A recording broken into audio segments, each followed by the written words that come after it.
এটা হচ্ছে আমাদের একটা মেশিনের ক্রস সেকশন। এই বেসিক্যালি এখানে দুটো অংশ, একটা হচ্ছে স্টেটর, একটা হচ্ছে রোটর। তো এই যে এই গোল যে জিনিসটা দেখা যাচ্ছে সার্কুলার, এটা এবং এটা মিলে এই মাঝখানে এটা হচ্ছে আমাদের কথার কথা স্টেটর, আর মাঝখানে যেটা আছে নর্থ পোল সাউথ পোল একটা ম্যাগনেট, এটা হচ্ছে আমাদের রোটর, রাইট? তো আমরা এই স্টেটরে এ এবং এ প্রাইম দুটো এই জায়গাটাতে আমরা একটু হোল তৈরি করে স্লট ক্রিয়েট করেছি, রাইট? স্লট ক্রিয়েট করেছে এবং এখানে আমরা আসলে তার রাখবো, কপার কেবল রাখবো, কপার ওয়্যার রাখবো, এবং কপার ওয়্যারগুলো এভাবে করে দিব, দিয়ে দেওয়ার পর ওই পাশ দিয়ে এনে এভাবে করে তারপর আমরা টার্ন ক্রিয়েট করবো এবং এভাবে উইন্ডিং আর কি করবো, যেটাকে আমরা বলছি এ প্রাইম, রাইট? কেউ যদি মনে করে না আমি এভাবে টার্ন করবো, তাতে কোনো অসুবিধা নেই, এভাবে করলেই হলো। তো মেন কথা এ প্রাইম দুটো কিন্তু আমাদের স্লট লাগবে, একটা যদি আমি টার্ন ক্রিয়েট করতে চাই তার জন্য, রাইট? এই হলো ব্যাপার। তো আমি এখানে এ এবং এখানে এ প্রাইম এই দুটো অংশের কথা ফার্স্টে চিন্তা করলাম। তো আমাদের যে রোটরটা আছে এখানে আমরা একটা ডিসি সাপ্লাই দিতে যাচ্ছি, এবং ডিসি সাপ্লাই দেওয়ার ফলে আমরা এই যে এখানে একটা ইলেকট্রোম্যাগনেট ক্রিয়েট করছি আর কি, সেজন্য একটা ডিসি সাপ্লাই আমাদের প্রোভাইড করতে হবে। ডিসি সাপ্লাই যখন প্রোভাইড করব তখন এক পাশে নর্থ এবং আরেক পাশে সাউথ ক্রিয়েট হবে, এই হচ্ছে ব্যাপার। তো নর্থ সাউথ ক্রিয়েট করার পরে আমরা এই নর্থ পোল সাউথ পোল এইটাকে আমরা রোটেট করাবো, ঘোরাবো, তাহলে আমাদের এই প্রাইম এই দুই কয়েলের অবশ্যই দুইটা টার্মিনাল থাকবে, রাইট? এই দুইটা টার্মিনালের একপাশে একটা ভোল্টেজ ইনডিউসড হবে, ঠিক আছে? তো আমরা এই যে নর্থ পোল সাউথ পোল এই রোটরটাকেও ঘোরাতে পারি। আবার আমরা এই রোটরটাকে বসিয়ে রেখে এই যে আমি যেটার কথা বললাম, যে কথার কথা এটাকে আমি স্টেটর বানালাম, এটাকে রোটর বানালাম, ওইটাকে রোটেট করলাম, এটাও কিন্তু করা যেতে পারে, রাইট? এটাও কিন্তু পসিবল আর কি। তো দুইটা কেসেই আমার rate of change of flux হবে এই কয়েলের অ্যাক্রসে এবং ভোল্টেজ ইনডিউসড হবে। তো আমরা এখন কোনটা করব যেটা আমাদের কাছে সব দিক থেকে ফেভারেবল হবে সেটা, right? Both economically and construction গত দিক থেকে। তো আমরা যদি নর্থ পোল এবং সাউথ পোল ক্রিয়েট করার জন্য শুধু ডিসি সাপ্লাই দিই তাহলে, এবং এটাকে ঘুরাই, তাহলে আমাকে শুধু দুইটা টার্মিনালে ডিসি সাপ্লাই দিতে হবে এবং তার জন্য আর্মেচার বা ব্রাশ এই টাইপের অ্যারেঞ্জমেন্টের প্রয়োজন হবে, রাইট? এবং ফ্রিকশন টিকশন লস হবে, কিন্তু আমার কিন্তু টার্মিনাল হবে দুটো, কারণ একটা প্লাস একটা মাইনাস, এবং এটা ঘুরুক, সমস্যা নেই। কিন্তু আমরা যদি আর্মেচারটাকে ঘোরাতে চাই, তাহলে আমাদের যদি 3 ফেজ মেশিন হয় তাহলে আমাদের 3টা ফেজের জন্য 3টা লাগবে, প্লাস আরেকটা আমাদের নিউট্রাল আছে 4টা, রাইট? ফলে সেক্ষেত্রে কিন্তু আমাদের লস বেশি হবে। সেই জন্য আমরা বড় বড় মেশিনের ক্ষেত্রে আমরা করি কি, ডিসি সাপ্লাইটা প্রোভাইড করি এবং নর্থ পোল সাউথ পোল এইটাকে ঘোরাই, বাকি এই স্টেটার এখানে আমরা আর্মেচার তৈরি করি এবং ওইখান থেকে আমরা বেসিক্যালি পাওয়ারটা নিয়ে থাকি, এই হচ্ছে ব্যাপার। তো এই যে নর্থ পোল সাউথ পোল বরাবর আমি একটা স্পেস অ্যাঙ্গেল কল্পনা করছি এবং এই স্পেস অ্যাঙ্গেলটাকে আমি বলছি আলফা, এবং এই বরাবর আমি কনসিডার করছি আলফা ইকুয়াল টু 0। কেউ যদি মনে করে এই বরাবর আমি 0 ধরবো, নো প্রবলেম, কিন্তু আমি আমার ডেসক্রিপশনের সুবিধার্থে আমি ধরলাম যে এই বরাবর আলফা ইকুয়াল টু 0, রাইট?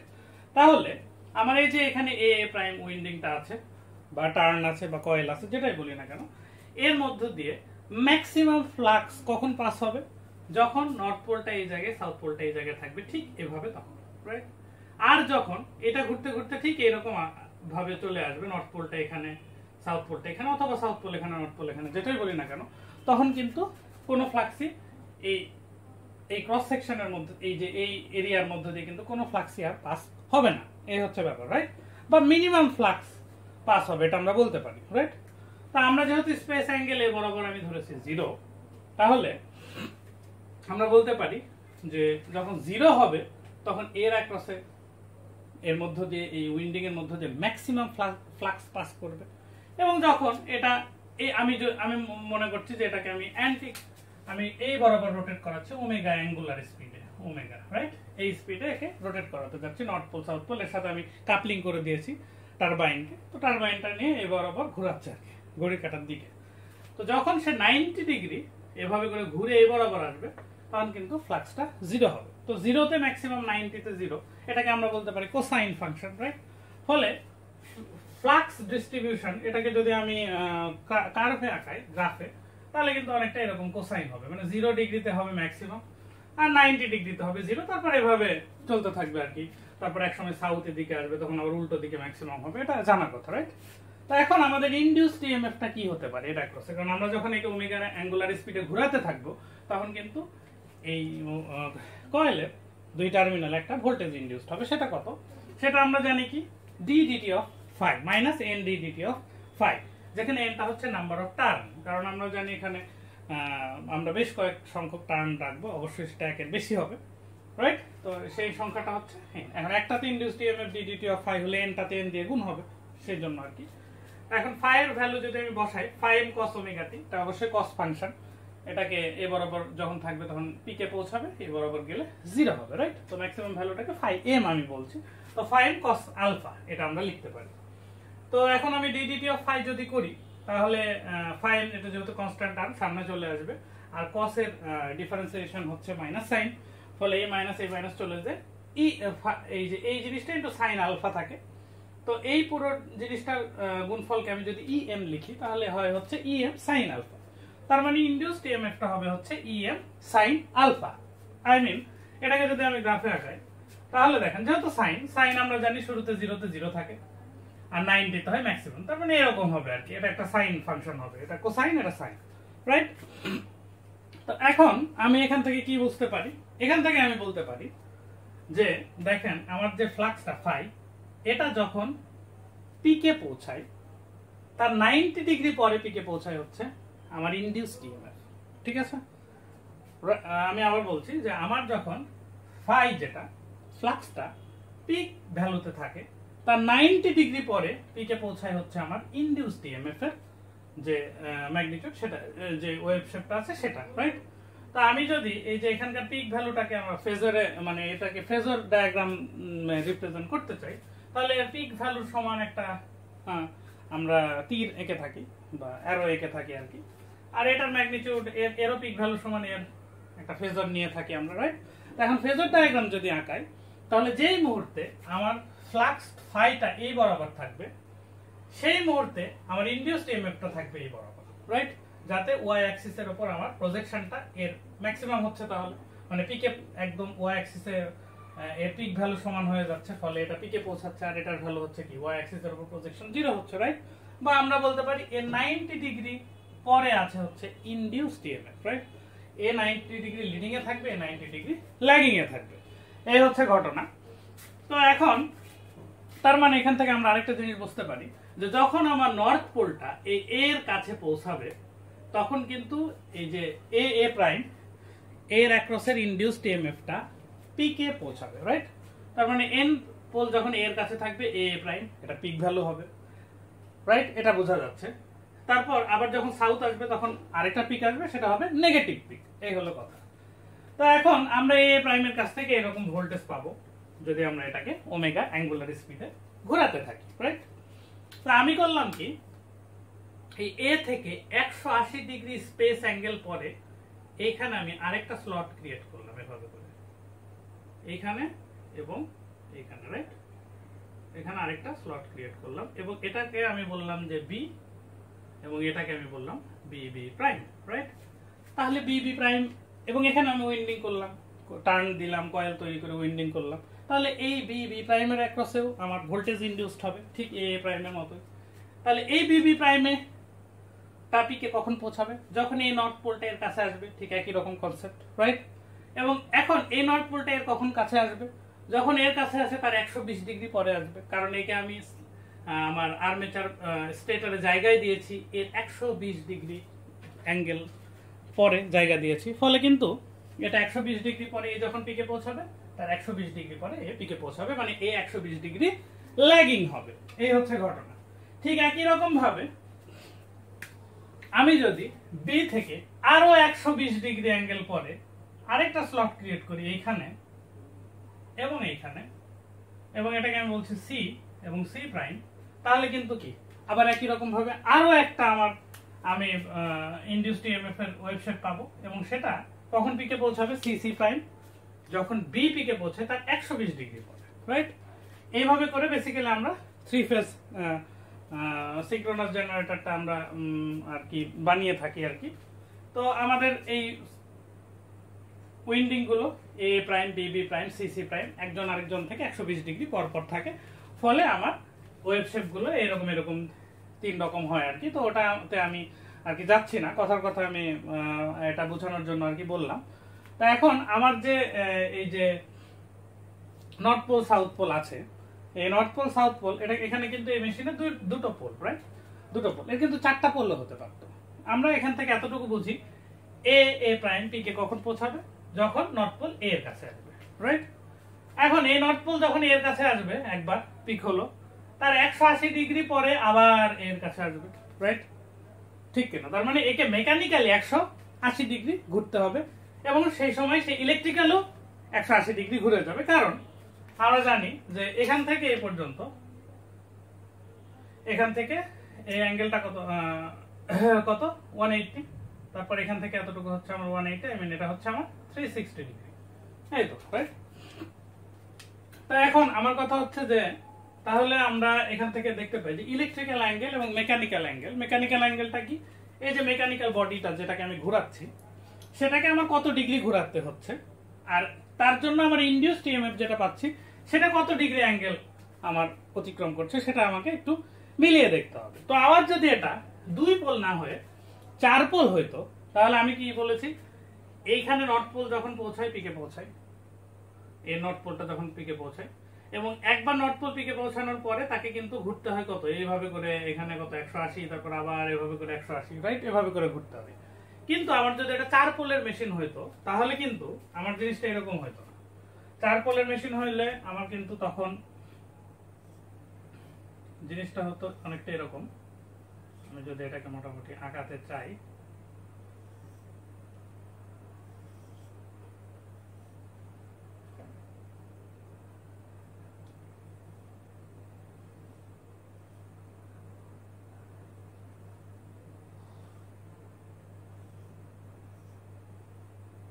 এটা হচ্ছে আমার নর্থ সাউথ, নর্থ সাউথ।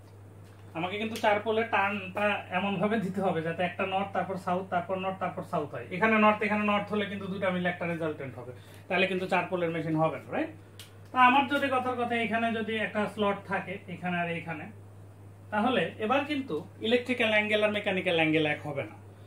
কেন এক হবে না? কারণ এখানে যদি আমার এ থাকে এবং এ প্রাইম থাকে, আমি একটু আগেই বললাম যে এ এর কাছে যখন নর্থ পোলটা পৌঁছাবে তখন কিন্তু এ প্রাইম এটা পিকে পৌঁছাবে, তারপর পরের নর্থ পোলটা আসতে কিন্তু এখন আর 360 ডিগ্রি লাগবে না।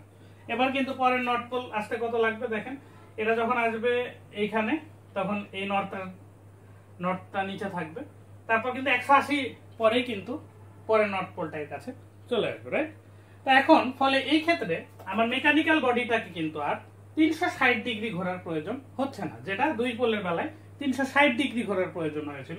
কারণ আমরা জানি একটা পিক থেকে আরেকটা পিকের মধ্যবর্তী অ্যাঙ্গেল 360 ডিগ্রি ইলেকট্রিক্যাল অ্যাঙ্গেল, কিন্তু এটা অবশ্যই, কারণ এটা আমার electrical quantity induced EMF, right. এর একটা পিক থেকে আরেকটা পিকের মধ্যবর্তী অ্যাঙ্গেল হচ্ছে 360 ডিগ্রি, এটা আমরা এটা আমরা জানি, রাইট। কিন্তু এই 360 ডিগ্রি আমার কি মেকানিক্যাল বডিটাকে ঘোরাতে হবে? অবশ্যই হবে, যদি আমার দুই পোল হয়। কিন্তু যদি চার পোল হয় তাহলে কিন্তু আর 360 ডিগ্রি ঘোরাতে হবে না, তখন 180 ডিগ্রি ঘোরাতে হবে।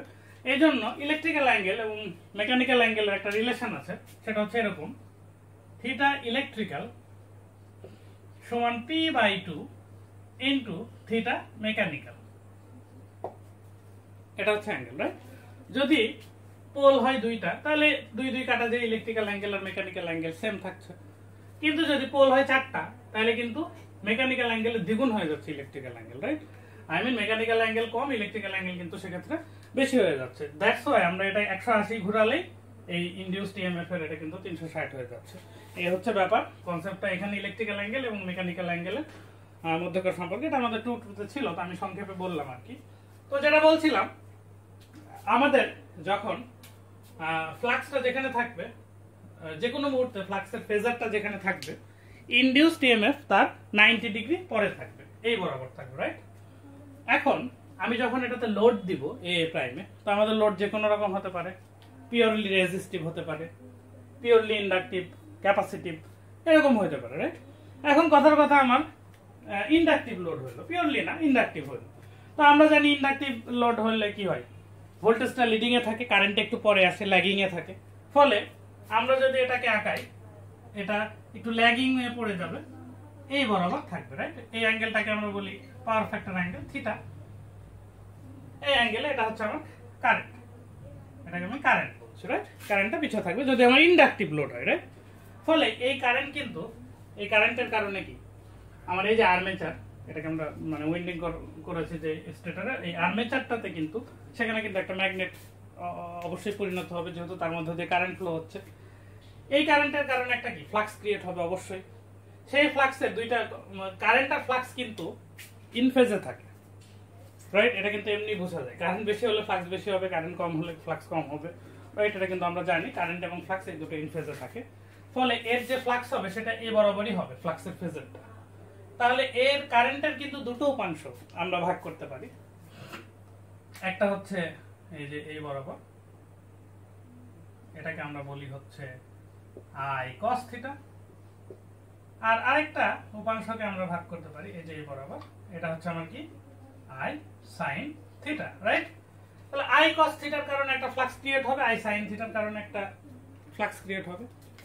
এই আই সাইন থিটার কারেন্টের কারণে, কারেন্টের এই কম্পোনেন্টের কারণে যে ফ্লাক্স ক্রিয়েট হবে সেটা কিন্তু এই অরিজিনাল ফ্লাক্সের 180 ডিগ্রি অ্যাঙ্গেলে পড়ে যাচ্ছে, ফলে এ কিন্তু একে কমাই দিবে, এটা আমরা জানি দুটো ফেজরের যোগের নিয়ম থেকে, রাইট? ফলে আমার কিন্তু ফ্লাক্স কমে যাবে, রেজাল্টেন্ট ফ্লাক্স। আর রেজাল্টেন্ট ফ্লাক্স যদি কমে যায় তাহলে কিন্তু ইনডিউসড ইএমএফও কমে যাবে, রাইট? এই জন্য যখন আমরা ইন্ডাকটিভ লোড কোনো জেনারেটরে কানেক্ট করি তখন কিন্তু জেনারেটরের টার্মিনাল ভোল্টেজটা কমে যায়। আমি যদি আরো বেশি ইন্ডাকটিভ লোড দিই আরো বেশি কমে যাবে, রাইট? এই হচ্ছে ব্যাপার।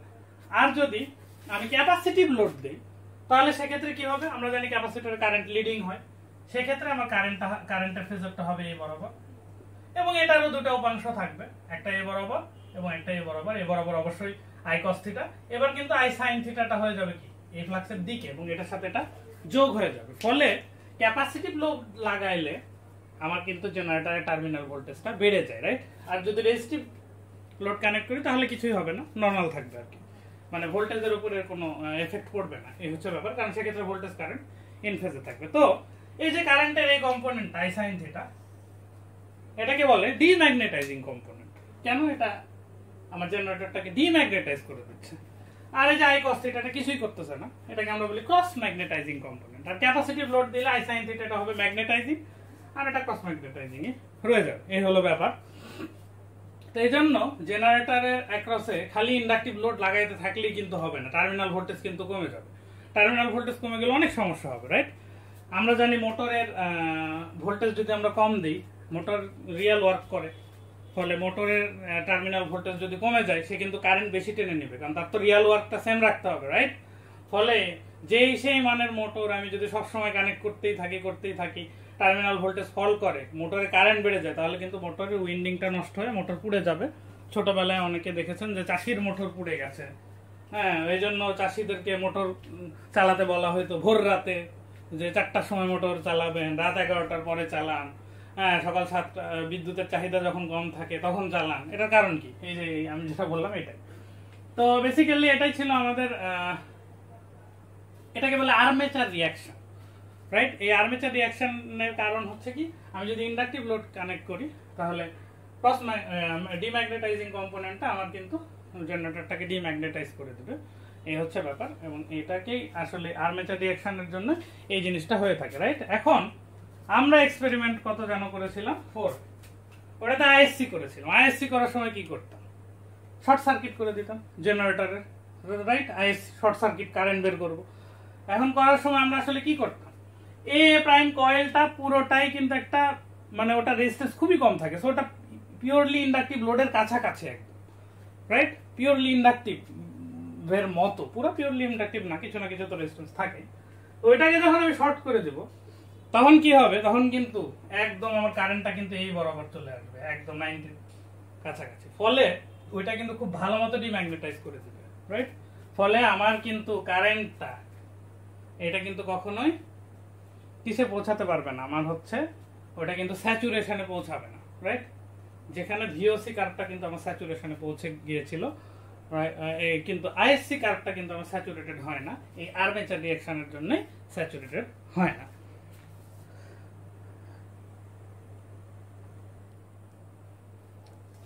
তো আমরা একটু আগে দেখছিলাম যে আমাদের যে রোটরটা ছিল তো আমাদের রোটরের দুইটা পোল ছিল, নর্থ পোল সাউথ পোল। কথার কথা এইখানে মাঝখানে আমার শ্যাফটটা কানেক্টেড থাকবে।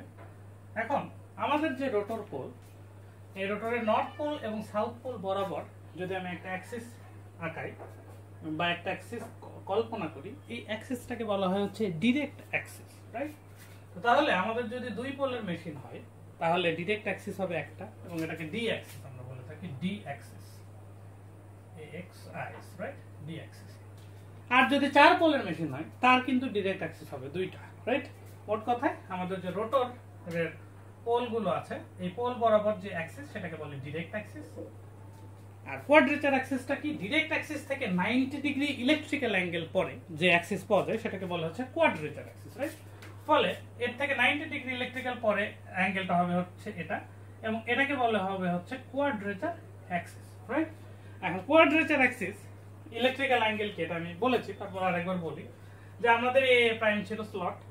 নর্থ পোল যখন এ এর কাছে পৌঁছায়, কাছে আসে, তখন তার ইনডিউসড ইএমএফটা পিকে পৌঁছায়। তারপর এটা ঘুরে যখন এইখানে আসবে তখন কি সাউথ পোলটা এর কাছে যাবে, ওই অবস্থায় তার কি নেগেটিভ পিক আসবে, রাইট? কারণ পজিটিভ পিক থেকে নেগেটিভ পিক সোজা হিসাব। তো পজিটিভ পিক থেকে নেগেটিভ পিক পর্যন্ত অ্যাঙ্গেল হবে কত? 180 ডিগ্রি, রাইট? পজিটিভ পিক থেকে নেগেটিভ পিক পর্যন্ত অ্যাঙ্গেল কিন্তু কত হবে? 90 প্লাস 90 180, রাইট? তাহলে এই নর্থ পোলটাকে এখান থেকে এইভাবে করে এখানে আসলে তার অ্যাঙ্গেল কত হবে? তখন 90 হবে, ইলেকট্রিক্যাল অ্যাঙ্গেল 90 হবে। কারণ আমাদের নর্থ পোল যখন এখান থেকে এখানে আসে তখন কিন্তু সে ইলেকট্রিক্যালি 180 ডিগ্রি অ্যাঙ্গেল অতিক্রম করে। কারণ আমরা যদি ওয়েভ শেপটা আঁকাই তাহলে আমরা হয়তো বুঝতে পারবো, এটা হচ্ছে আমার ওয়েভ শেপ। তাহলে এইখান থেকে এইখানে ইলেকট্রিক্যাল অ্যাঙ্গেল যখন সে যাবে তখন মেকানিক্যাল, কারণ এখানে দুইটা pole, mechanical angle electrical angle সমান হবে, রাইট? তো আমি ইলেকট্রিক্যাল অ্যাঙ্গেলটা বের করতে চাচ্ছি যে ডি অ্যাক্সিস থেকে 90 ডিগ্রি পরের ইলেকট্রিক্যাল অ্যাঙ্গেলটা কোনটা, সেটা অবশ্যই এটা হবে। কেন? কারণ নর্থ পোল যখন এখান থেকে এখানে আসে তখন কিন্তু সাউথ পোলটা এখানে চলে যায়। ফলে নর্থ পোল থাকা অবস্থায় এটা যদি পিকে পৌঁছায়, সাউথ পোল থাকা অবস্থায় পিকে পৌঁছাবে, তবে সেটা হবে নেগেটিভ পিক। আই মিন এখান থেকে এখানে, আর এখান থেকে এখানকার মধ্যবর্তী অ্যাঙ্গেল আমরা জানি সেটা হচ্ছে 180 ডিগ্রি, রাইট? ফলে এইখান থেকে এইখান পর্যন্ত আসলে 180 ডিগ্রি ইলেকট্রিক্যাল অ্যাঙ্গেল অতিক্রম করছে, তাহলে মাঝে হবে হচ্ছে কত? 90 ডিগ্রি, রাইট? ফলে এটা যদি আমার হয় ডি অ্যাক্সিস, এটা হচ্ছে কিউ অ্যাক্সিস। দুই পোলের মেশিনের ক্ষেত্রে ডি অ্যাক্সিস একটা, কিউ অ্যাক্সিসও একটা। কিন্তু চার পোলের মেশিনের বেলায় ডি অ্যাক্সিসও দুইটা, কিউ অ্যাক্সিসও হবে কিন্তু দুইটা। মানে আমি যদি আঁকাই মোটামুটি একটা রাফ ভাবে, তাহলে জিনিসটা এরকম হতে পারে।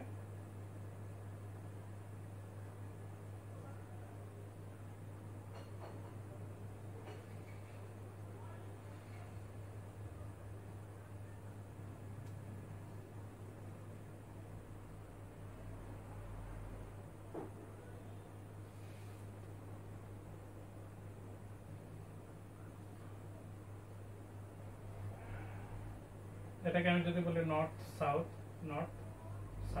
রাইট? তাহলে ডিরেক্ট অ্যাক্সিস হবে কয়টা? ডিরেক্ট অ্যাক্সিসের অবশ্যই হবে হচ্ছে এই যে এই বরাবর একটা, এই বরাবর আরেকটা। ডিরেক্ট অ্যাক্সিস হবে দুইটা। তাহলে একটা নর্থ থেকে একটা সাউথ পর্যন্ত ইলেকট্রিক্যাল অ্যাঙ্গেল 180 ডিগ্রি, তাহলে 90 ইলেকট্রিক্যাল অ্যাঙ্গেল হবে হচ্ছে এই যে বরাবর। ফলে কোয়াড্রেচার অ্যাক্সিস হবে এখানে একটা এবং এখানে একটা, এই দুটো হচ্ছে আমার কোয়াড্রেচার অ্যাক্সিস, রাইট? অনুরূপভাবে 6 পোলের মেশিন যদি হয় তাহলে সে অনুযায়ী বাড়বে। এই হলো ব্যাপার, মোটামুটি কনসেপ্টটা একই। ডিরেক্ট অ্যাক্সিস, তো আমরা যদি সাব ট্রানজিয়েন্ট রিঅ্যাকট্যান্স এটা বের করতে চাই তাহলে সাব ট্রানজিয়েন্ট পিরিয়ডটা কখন আসে মেশিনের? রোটেটিং মেশিনের ক্ষেত্রে সাব ট্রানজিয়েন্ট রিঅ্যাকট্যান্স আসে হলো 1 থেকে 1.5 সাইকেল, তারপর 4 থেকে 5 সাইকেল ট্রানজিয়েন্ট, তারপর স্টেডি স্টেটে আস্তে ধীরে পৌঁছায়।